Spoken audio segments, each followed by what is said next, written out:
हमारे हरियाणा सरकार में चेयरमैन है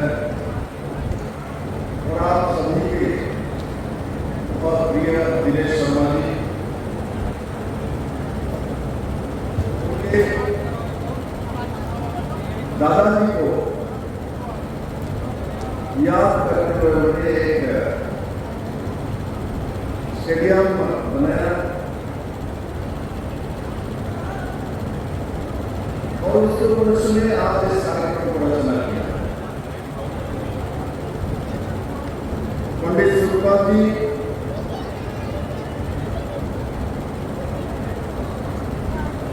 एक पवित्र चरित्रवान व्यक्ति और यहाँ के 15 गांव के पूजा प्रबंध करने वाले, सबको देखभाल करने वाला एक महान पवित्र आत्मा है।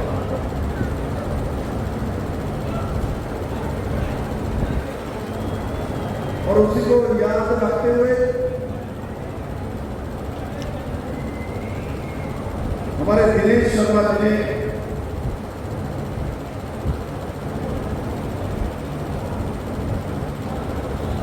यहाँ जो नौजवान लड़का और लड़की है, ये स्वास्थ्य के अधिकारी हो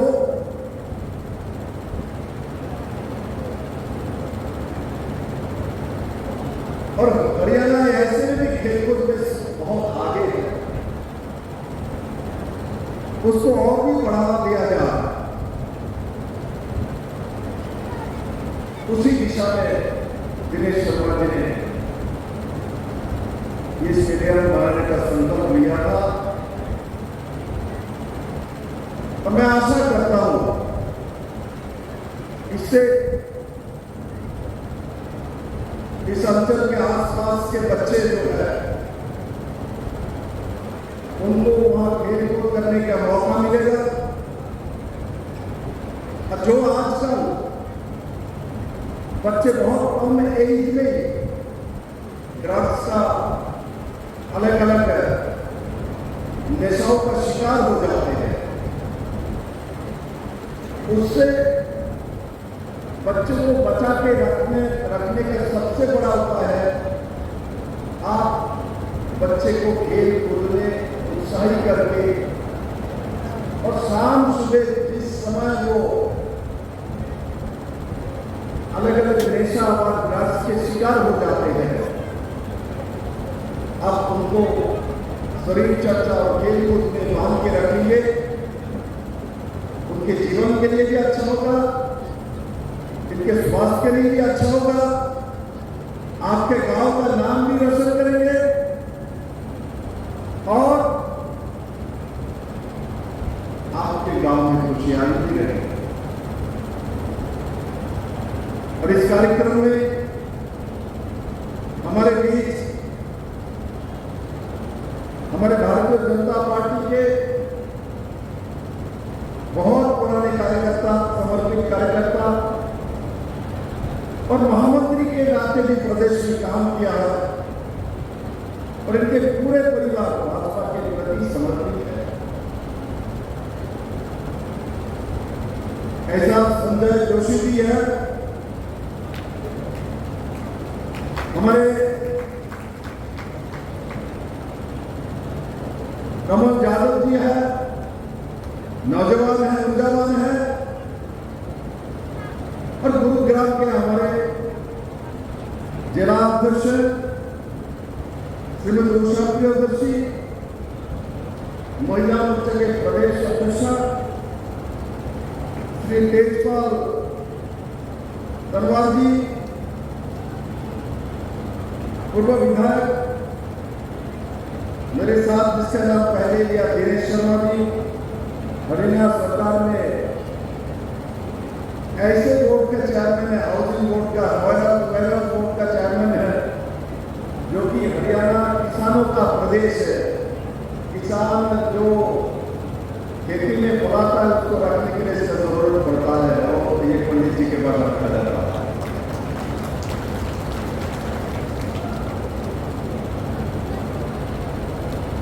किरण कुमार पटना जी है,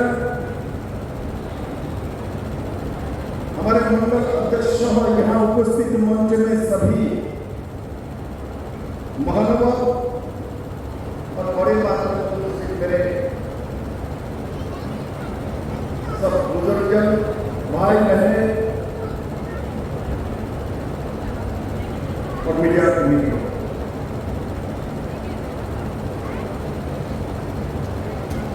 मेरे मित्रों, खेल कूद की बात पहली बार हो रहा है ऐसा नहीं है।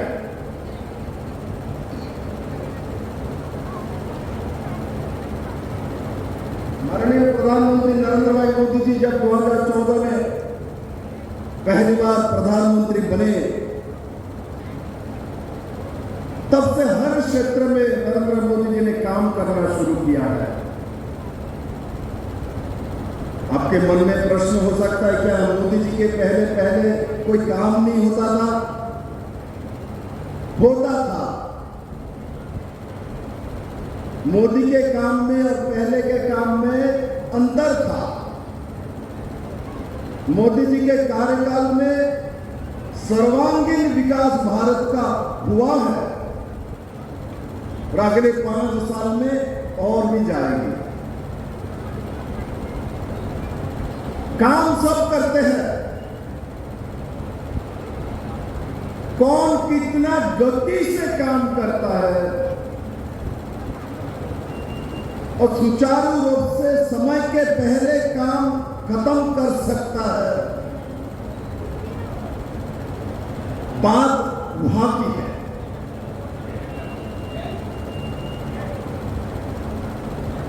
पहले भी खेलकूद डिपार्टमेंट होते थे भारत सरकार में और राज्य में होता है, किंतु नरेंद्र भाई मोदी आने के बाद आप सभी लोगों को पता है, इस 10 साल में भारत के अलग अलग प्रांत से, विशेष करके हरियाणा से बड़े मात्रा में हमारे जो स्पोर्ट्समैन हैं पूरे दुनिया में इतने सारे मेडल लाया है और इसका 50% हरियाणा के इस भूमि के पुत्र ने और पुत्री ने लाया है।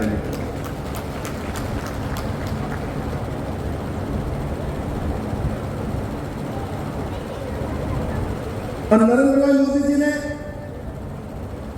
खेल कूद को बढ़ावा देने के लिए अलग अलग समय पे अलग अलग कुछ नीतियां और व्यवस्था भी लाया हुआ है। 2018 में नरेंद्र मोदी जी ने खेलो इंडिया का नारा दिया था और उसके बाद टारगेट ओलंपिक ओडियान योजना उन्होंने चालू किया था। ओलंपिक में खेलने के लिए जो बच्चे तैयारी कर रहे हैं उसको मदद करने के लिए फिट इंडिया टूर्नामेंट उन्होंने रखा था, जो हम लोग शरीर चर्चा करें, अपने आप को फिट रखे, हम मोटापा से बचे, हम बीपी से बचे, हम शुगर से बचे, इसलिए अपने आप को फिट रखना, इसका एक नारा दिया प्रधानमंत्री जी ने और पूरे देश पर इसका असर हुआ। जिनका इतने बड़े बड़े पेट होता था वो मैं देखता था, वो भी कोशिश करता था भाई मेरा भी पेट कम करना पड़ेगा, क्योंकि मुझे भी बीपी शुगर से बचना है, मुझे भी लंबा आयु चाहिए। इस बात को नरेंद्र भाई मोदी ने एहसास कराया। मेरे मित्रों, एक होता है कोई स्कीम लागू कर देना और उसको एहसास कराना और उसका परिणाम लोगों को महसूस करना, वो नरेंद्र भाई मोदी जी ने कराया है। आज मैं देखता हूँ गांव में देखता हूँ मेरे गांव के सब पगड़ी बन के सुंदर सुंदर हमारे बुजुर्ग और भाई बहन सब बैठे हुए हैं। देखो जैसा दिनेश या फिट है, मेरे सामने जो बुजुर्ग है बड़े वो भी फिट है।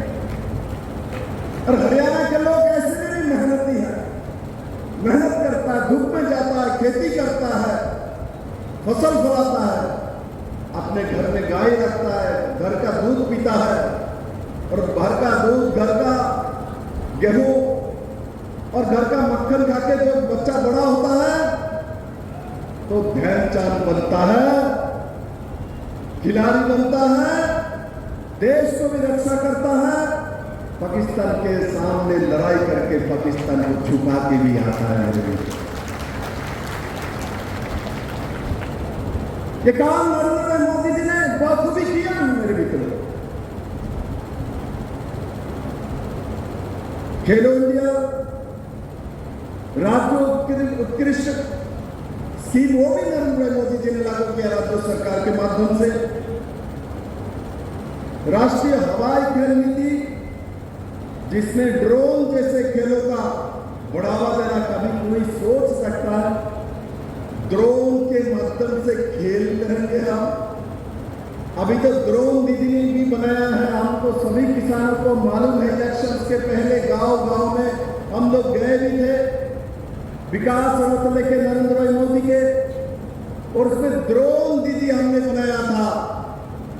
और हमारे गांव के बहन ड्रोन उड़ाएंगे, उसके माध्यम से किसान अपने जमीन पर खाद्य हो और दवाई हो वो स्प्रे कर सकता है। उसका व्यवस्था नरेंद्र मोदी जी ने किया है। ड्रोन दीदी के महिला के गांव के महिला के माध्यम से ट्रेनिंग देके मेरे मित्रों,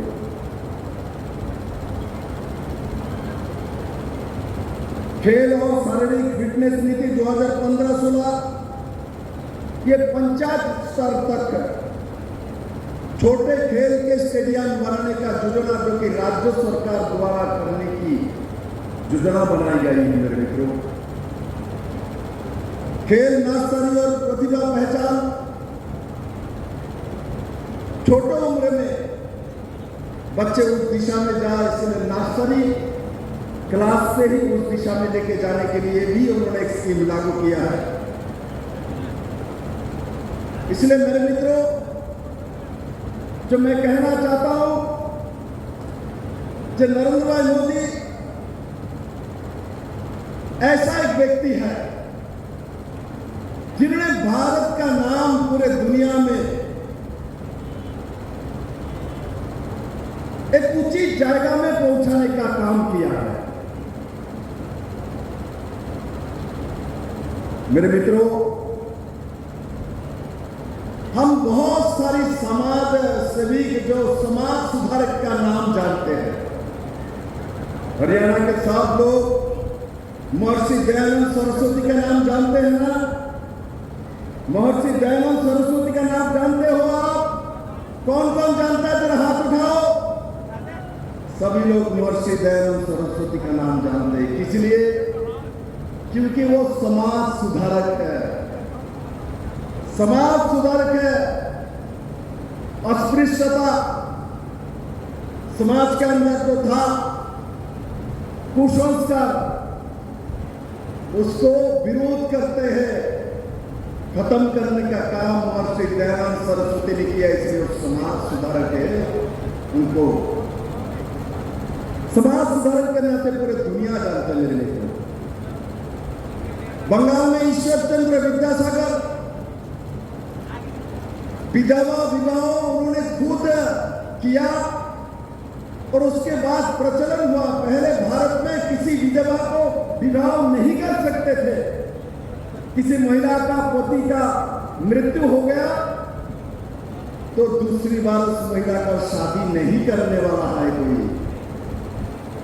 बंगाल में ईश्वर चंद्र विद्यासागर ने पहला भारत में किसी विधवा को विवाह करके समाज को दिखाया, देखो मेरे मित्रों, ये भी किसी का बेटी है, किसी का मां है मेरे मित्रों। इसका भी जीवन जीने का अधिकार है। पति का किसी कारण से देहांत हो गया, इसलिए पूरे जीवन विधवा होके पूरा जीवन खत्म कर देगा। ऐसे कैसे हो सकता है? हम ईश्वर चंद्र विद्यासागर को समाज सुधारक के नाते जानते हैं। हमारे समाज को सुधार किया है। राजा राममोहन राय,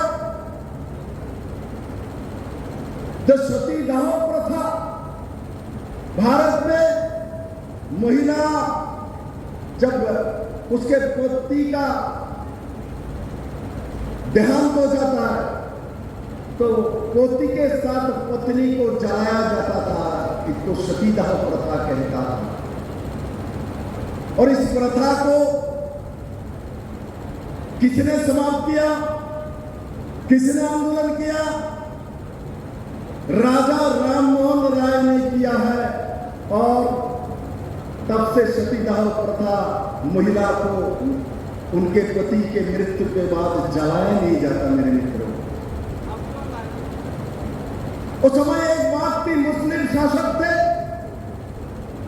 और युद्ध हारने के बाद महिला के ऊपर अत्याचार करते थे, इसलिए समाज व्यवस्था ने उस समय उसको चालू किया था अपना मान सम्मान बचाने के लिए। किंतु स्वाधीन भारत में इसका जरूरत नहीं है मेरे मित्रों, गणतांत्रिक भारत में इसका जरूरत नहीं है मेरे मित्रों। इसका भी जो समाज सुधार का काम और सतीदाह प्रथा रद्द करने की जो आइन पास कराया था, मेहनत करके आंदोलन करके, वो राजा राममोहन राय है मेरे मित्रों। हम स्वामी विवेकानंद का नाम जानते हैं। आपने भी कुसंस्कार को समाप्त किया है, रामकृष्ण मिशन तैयार किया है। हम स्वामी जी को भी समाज सुधारक के नाते जानते हैं। आज मैं आपके सोना के गांव में एक बात आपके साथ शेयर करना चाहता हूं मेरे मित्रों। हमारे प्रधानमंत्री नरेंद्र भाई मोदी जी एक राजनेता नहीं है, एक प्रधानमंत्री नहीं है, वो भी बहुत बड़ा समाज सुधारक है मेरे मित्रों। देश में नरेंद्र भाई मोदी जैसा समाज सुधारक कोई राजनीतिक व्यक्तित्व इतने बड़े पद में आज तक पहुंचा नहीं। मैं इसका उदाहरण आपके सामने प्रस्तुत करता हूं। मुझे बताइए तो 550 साल से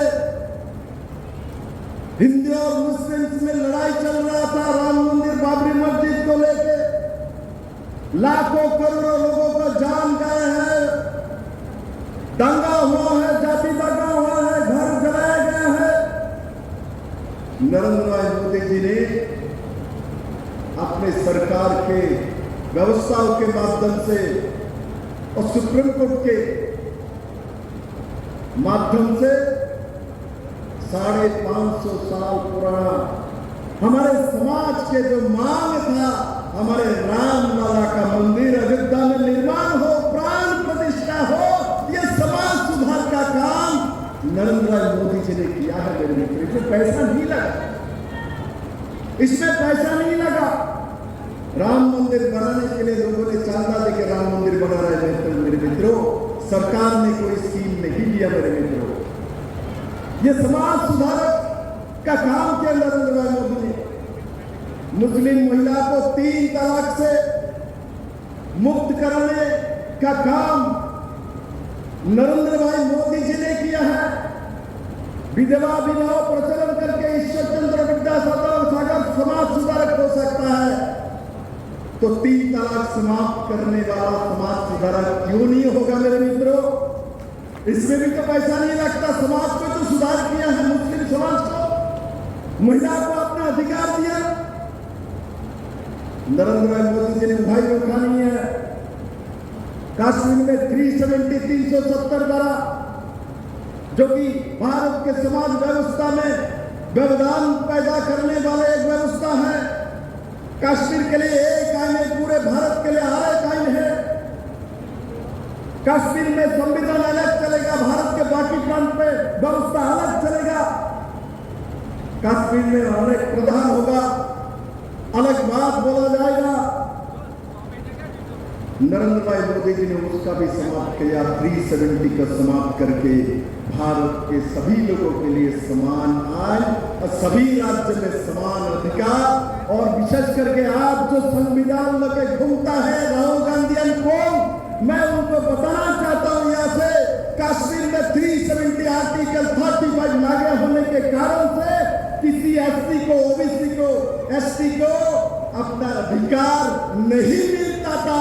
उनका अधिकार नरेंद्र मोदी जी ने 370 हटा के दिया। मेरे मित्रों, आज जो संविधान की बात बोलता है, एससी और एसटी के संरक्षण बचाने की बात करता है, मैं उनको कहना चाहता हूं 65 साल कांग्रेस का राज रहा है, तो आपने कश्मीर में एससी को, ओबीसी को, दलितों को अधिकार क्यों नहीं दिया मेरे मित्रों? बताओ राहुल गांधी, बताइए। कांग्रेस इंडी गठबंधन भावनावादी झूठ बोलता है भारत के अलग अलग प्रांत में जाकर।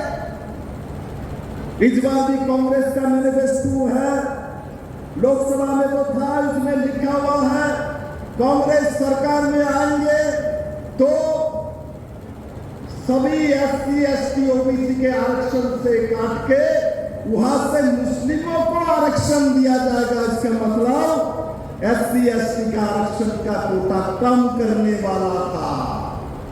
दूसरा, उन्होंने ये भी राहुल गांधी ने बताया था इलेक्शन के पहले, मैनिफेस्टो में है, हम सत्ता में आएंगे, सभी का जमीन हम सरकार के पास ले लेंगे और लेके हम जाति के हाथ से बांट के देंगे।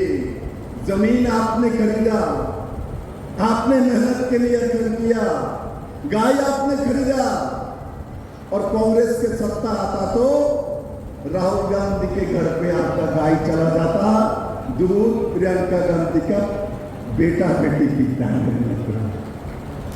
इसलिए ऐसा एक गठबंधन जिसका कोई दिशा नहीं, दिशा कोई दशा नहीं है,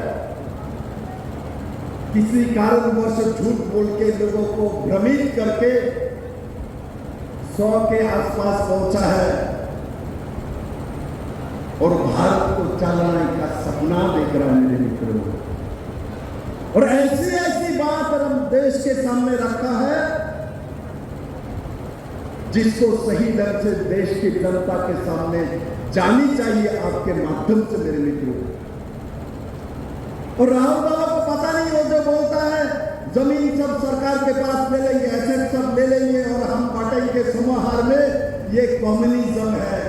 मैं जिस स्टेट से मुख्यमंत्री बना था वहां 25 साल लगातार कम्युनिस्ट था, इससे पहले 10 साल 35 साल था, तो मैं ये जानता हूं एक कम्युनिस्ट ने रशिया में सोवियत यूनियन में किया था, वो सफल नहीं हुआ मेरे मित्रों, और इसीलिए रशिया सोवियत यूनियन टूट के अलग अलग राष्ट्र बना और आज रशिया और यूक्रेन आपस में लड़ रहे पिछले 2 साल से मेरे मित्रों। ये लोग देश के लड़ाने और मरने वाले बात कह के लोगों को भ्रमित करता है मेरे मित्रों। इसलिए जिस पंडित जी के नाम से स्टेडियम का नामकरण किया जा रहा है, दिनेश जी के दादाजी, उनके उस समय काम देखिए, 15 गांव में पूजा पर्वन करना, सबको देखभाल करना, सबको आदर सम्मान करना, सबको आदर्श पथ में रहने का रास्ता दिखाने वाला, आज कुछ का वो था भी, जब कुछ काम करके कुछ कमाया तो दादाजी के नाम से पैसा खर्चा करके स्टेडियम बनाया मेरे मित्रों। उसमें दिनेश जी का बच्चा अकेला खेलेगा, शादी हुआ क्या? दिनेश का शादी तो हुआ ही है, बच्चा कितना बड़ा हुआ, कितना साल का? दिनेश को बोलता, मुझे याद है दिनेश का 15 साल का बच्चा है, दिनेश को खुद लगता है 15 साल का। नहीं, मैं गलत बोलता हूं तो शादी यहाँ हमारा संजय जोशी जी है, क्या उसको 15 साल का नहीं लग रहा है? 15 साल का बाप भी है, 15 साल का बेटा भी है, दोनों को इस स्टेडियम में खेलना पड़ेगा और उस शादी को यहाँ कैप्टन रख देंगे, क्योंकि इनका नाम पीटी उषा के नाम से है ना। इसलिए मेरे मित्रों, जो बात मैं कहता हूं, हमने स्टेडियम बनाया, खेल कूद होगा, किंतु याद रखना ये सब कुछ होगा जब आपका देश का बागडोर सही आदमी के हाथ में होगा।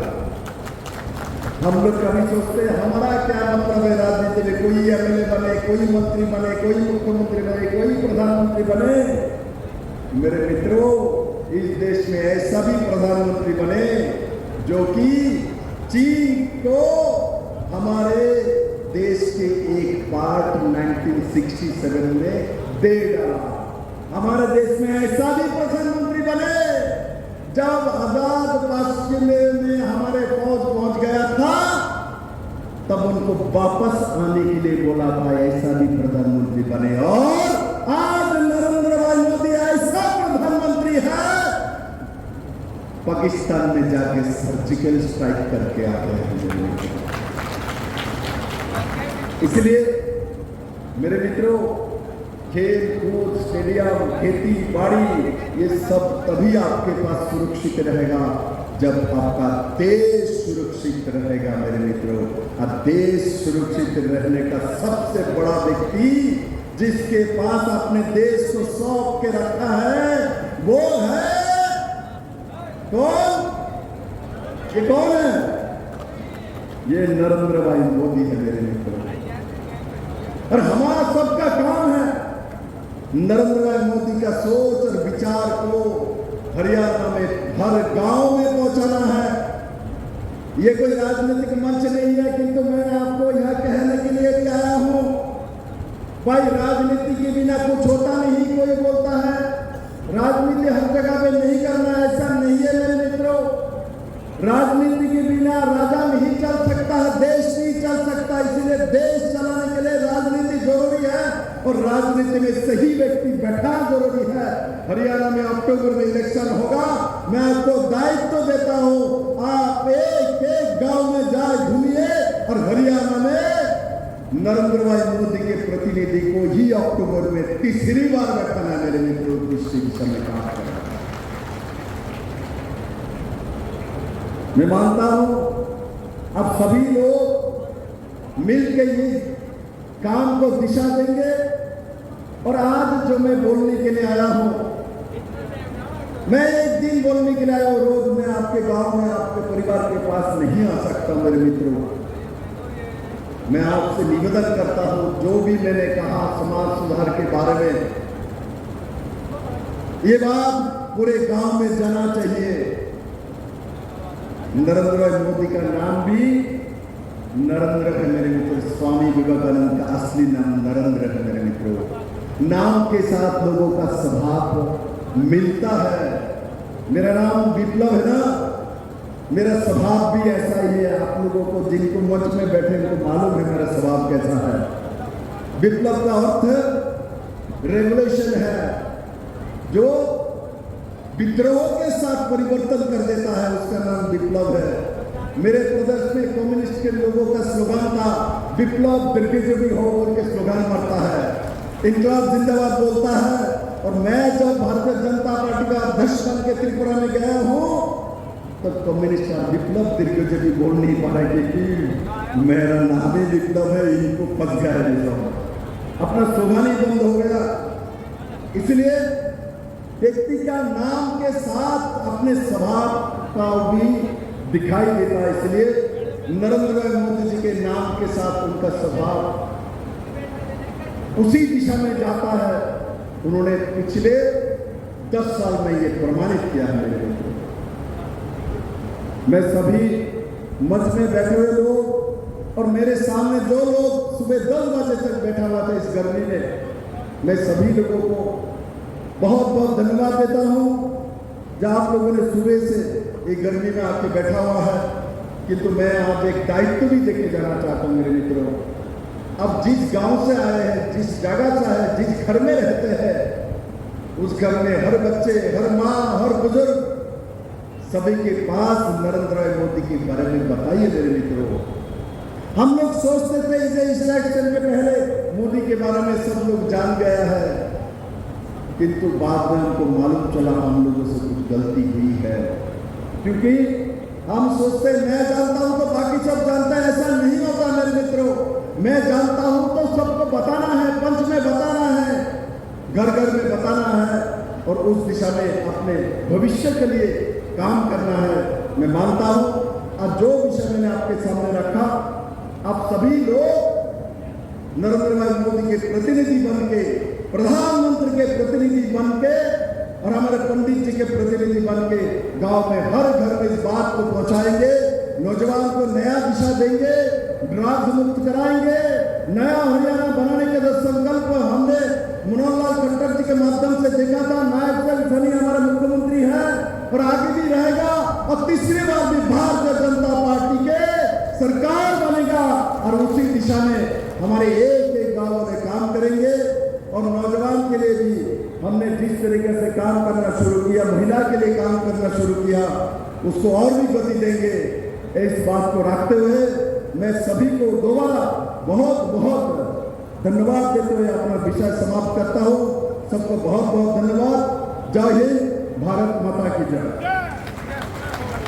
बहुत बहुत धन्यवाद आदरणीय प्रभारी जी, आपके ओजस्वी भाषण में और कुछ हम लोग